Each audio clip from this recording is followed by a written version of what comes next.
Seja muito bem-vinda, seja muito bem-vindo ao Visão Macro Semanal da BB Asset. Meu nome é Zé Maurício Pimentel, sou economista-chefe e o vídeo de hoje está dividido em três partes. Na primeira a gente vai falar sobre a agenda da semana passada e seus impactos no mercado. Na segunda parte a gente vai estar falando sobre a agenda dessa semana, que é uma agenda importante. E por fim a gente vai falar da armadilha que o Banco Central Americano, o Fed, se colocou na sua decisão de setembro. Com relação à agenda macro, o que dominou na semana passada foi o relatório de emprego da economia americana. No mês foram criados 254 mil novos postos de trabalho. A taxa de desemprego cedeu de 4,2 para 4,1.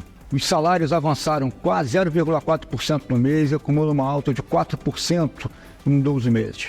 Os outros indicadores de atividade vieram mais ou menos como se imaginava. A manufatura mostrando que efetivamente está em território contracionista, e o setor de serviços mostrando algum avanço adicional.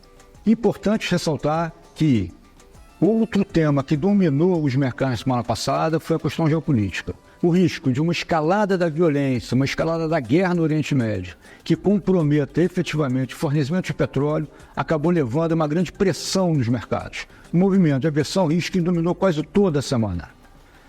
Em resumo, quando a gente olha para a dinâmica dos mercados, as bolsas ficaram efetivamente de lado, uma queda de 0,7 no Brasil, uma alta de 0,7 nos Estados Unidos.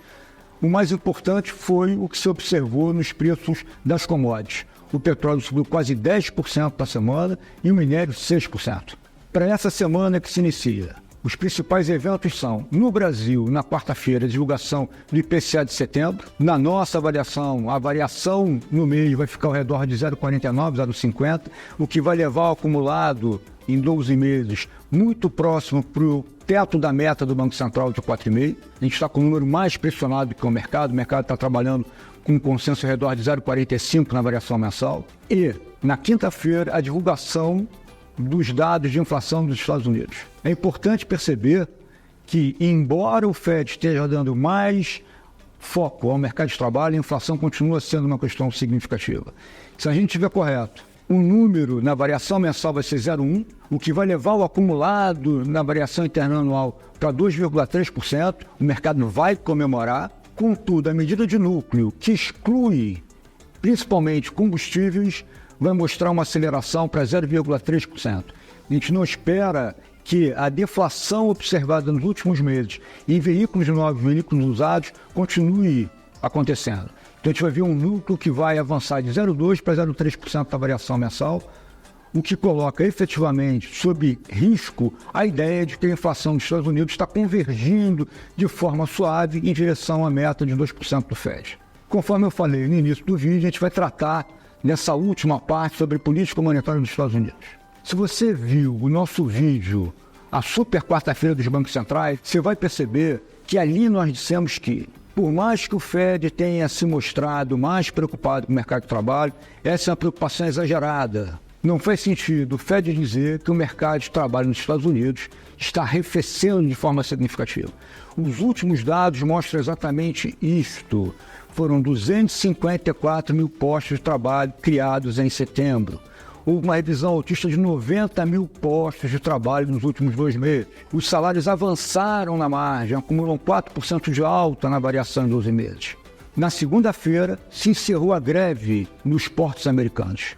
Os trabalhadores conquistaram um aumento de 62% nos próximos 6 anos. Ou seja, a hora trabalhada passou de $39 para $62. Isso efetivamente trará impacto nos preços dos importados. Isso efetivamente trará impacto no consumo das famílias.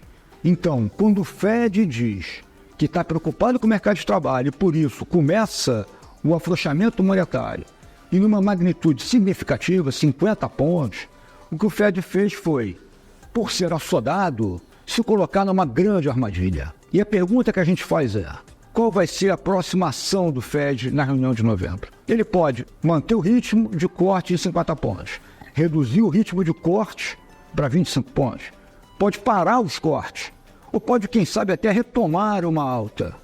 O que fica claro é que qualquer que seja a alternativa que o Fed toma na próxima reunião, ela não será ótima para mercados e para a economia. Possivelmente, se ele mantiver o ritmo em 50 pontos, o mercado vai vibrar. Até porque a alta do Peru foi entendido por muitos como, de fato, a economia americana caminha para o soft landing. Para a economia como um todo, a gente avalia que uma alta de 50 pontos vai colocar pressão adicional sobre a inflação. Vale a pena lembrar que quando o Fed cortou os juros de 50 pontos, houve uma reação imediata do mercado imobiliário, o que resultou na criação agora do relatório de emprego de 25 mil novos postos de trabalho na construção civil. Então, sustentar um ritmo de corte de 25 pontos vai ser bom para mercados, mas vai ser ruim para a economia americana, porque a convergência da inflação à meta vai ser ainda mais demorada do que a gente imagina. O nosso número é uma conversão apenas no primeiro trimestre de 2026. Reduzir o ritmo para 25 pontos vai ser um discurso difícil para o Fed. Como ele vai justificar que depois de começar no ritmo mais forte, está reduzindo o pace agora para 25 pontos?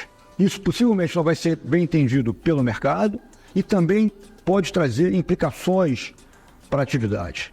As outras duas alternativas, que é parar ou subir, elas efetivamente não estão colocadas sobre a mesa. Por isso, a partir de agora, vai ser fundamental acompanhar os discursos dos dirigentes do Banco Central Americano. Ao longo da semana, teremos vários diretores do Banco Central Americano falando e vai ser fundamental acompanhar para tentar entender como esse relatório de emprego, como a dinâmica atual da atividade nos Estados Unidos, com a aceleração do setor de serviços, como isto é entendido pelos diretores e se eles avaliam que existe algum risco efetivo de convergência da inflação à meta. Será que eles vão continuar dizendo que o mercado de trabalho americano é um mercado que mostra agora um aumento do desemprego? Será que eles vão continuar afirmando que o mercado de trabalho é mais preocupante que a inflação? Nós avaliamos que vai ficar uma situação bastante difícil. Em resumo, o Fed se colocou numa armadilha e a gente não sabe ainda como é que ele vai sair dela. Muito obrigado por ter nos ouvido mais uma vez. Eu peço para você, reforço o pedido, se inscreva no canal, deixe o like nesse vídeo, deixe aqui nos comentários as suas avaliações, com o que você acha que vai ser a alternativa do Fed, como é que ele está se comportando, se você acha que o Fed agiu corretamente ou não, quais serão os próximos passos dele, e acompanhe os nossos relatórios no LinkedIn. O QR Code está aqui na tela também. Um forte abraço e até semana que vem.